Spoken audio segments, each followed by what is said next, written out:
Fan పార్టీకి 2 స్విచ్లున్నాయా? ఆ మాజీ మంత్రి కండిషన్స్ మామూలుగా లేవా? నియోజకవర్గంలో వేరే లీడర్ ఇంటికి వెళ్తే ఒప్పుకునే పరిస్థితి లేదా?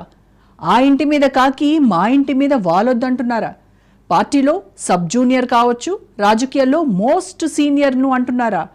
ఆయనకు దీటుగా మరో నేత రాజకీయాలు చేస్తున్నారా? రాజకీయాల్లో జూనియర్ అయినా పార్టీలో తానే సీనియర్ అంటున్నారా? ఎంతకీ ఎవరా నేతలు? వారి మధ్య గొడవకు కారణమేంటి?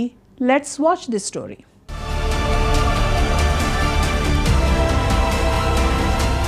Mudragada Padmanabham YCP leader. గత ఏడాది సార్వత్రిక ఎన్నికలకు ముందు ఫ్యాన్ పార్టీ కండువ కప్పుకున్నారు. ఆ తర్వాత జరిగిన పరిణామాలతో ఎన్నికల అనంతరం ముద్రగడ కుమారుడు గిరికి ప్రత్తిపాడు బాధ్యతలు అప్పగించింది వైసీపీ. గతంలో ప్రత్తిపాడు నుంచి విజయం సాధించి మంత్రిగా పనిచేశారు ముద్రగడ. 1994 ఎన్నికల్లో ప్రత్తిపాడులో ఓటమితో జీవితంలో అక్కడి నుంచి పోటీ చేయనని, అసలు ఓట్లే అడగనని ముద్రగడ శపథం చేశారు. కానీ కుమారుడి పొలిటికల్ కెరియర్ కోసం ఒట్టు తీసి గట్టును పెట్టాల్సి వచ్చింది.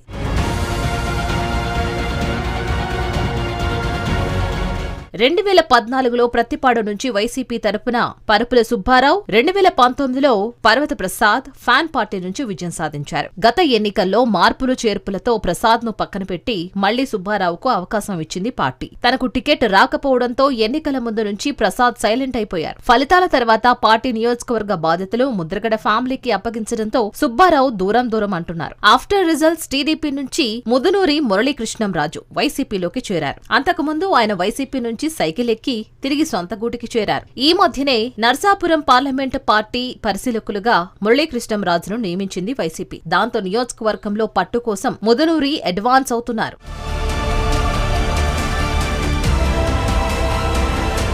వైసీపీలో ముద్రగడ చేరికను మొదటి నుంచి ఒక వర్గం వ్యతిరేకిస్తోంది. దాంతోపాటు మాజీ ఎమ్మెల్యేలు పర్వత ప్రసాద్, సుబ్బారావు వర్గాలు కూడా ముద్రగడతో కలిసి పనిచేయడానికి పెద్దగా ఇష్టపడ్డం లేదట. సొంత పార్టీలోనే ముద్రగడకు వ్యతిరేకంగా ఉన్న వర్గంతో తన రాజకీయం తాను చేస్తున్నారట మురళీకృష్ణరాజు. ఇప్పటి నుంచే అడ్వాన్స్ అయ్యి అలా ముందుకు వెళుతున్నారట. ముదునూరి పార్టీలో చేరికకు ముద్రగడ అడ్డుకునే ప్రయత్నం చేసినా పార్టీ పట్టించుకోలేదట. మరోవైపు మాజీ ఎమ్మెల్యేలు ఇద్దరు ముద్రగడకి వ్యతిరేకంగా క్యాడర్ ను ముదునూరు వైపు టర్న్ చేస్తున్నారట. దాంతో ముద్రగడ పద్మనాభం రాజకీయాల్లోనే మోస్ట్ సీనియర్ లీడర్ అని, తనను నెగ్లెక్ట్ చేయడం మంచిది కాదని అంటున్నారట. అసలు పార్టీలో చేరిన తర్వాత మురళీకృష్ణంరాజు కనీసం తనని కలవాలి కదా అంటున్నారట.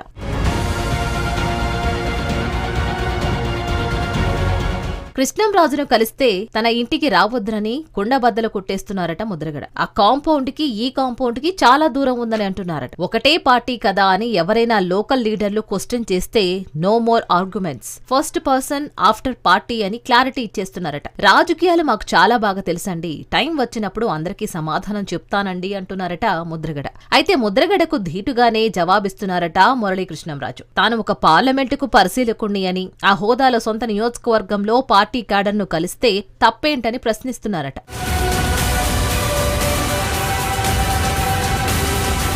పార్టీ బలోపేతం కోసం తాను పనిచేస్తున్నారని మురళీకృష్ణంరాజు చెప్తున్నారట. గెలుపోటములను బట్టి ఎన్నికల సమయంలో టికెట్ల కేటాయింపు ఉంటుందని, అనవసరంగా ఇప్పుడు రచ్చ చేయడం అవసరమా అని అంటున్నారట. ఒక విధంగా చెప్పాలంటే వైసీపీలో ముద్రగడ కంటే తానే సీనియర్ అని, గతంలో తాను ఫ్యాన్ పార్టీ నుంచి టీడీపీలోకి వెళ్లి మళ్లీ వైసీపీలోకి రీ ఎంట్రీ ఇచ్చానని రీసౌండ్ వచ్చేలా రిప్లై ఇస్తున్నారట. ఏ పార్టీలో ఉన్నా తన వర్గంతో తాను రాజకీయాలు చేస్తానని క్లారిటీ ఇస్తున్నారు. ఆ విషయం పార్టీ పెద్దలకు కూడా చెప్పానని అంటున్నారు. దాంతో వర్గంలో వైసీపీ పరిస్థితి ఒకటే ఫ్యాన్ 2 స్విచ్లుగా తయారైందట. ముద్రగడ అనుకూల వ్యతిరేక వర్గాలుగా పార్టీ నేతలు చీలిపోయారట.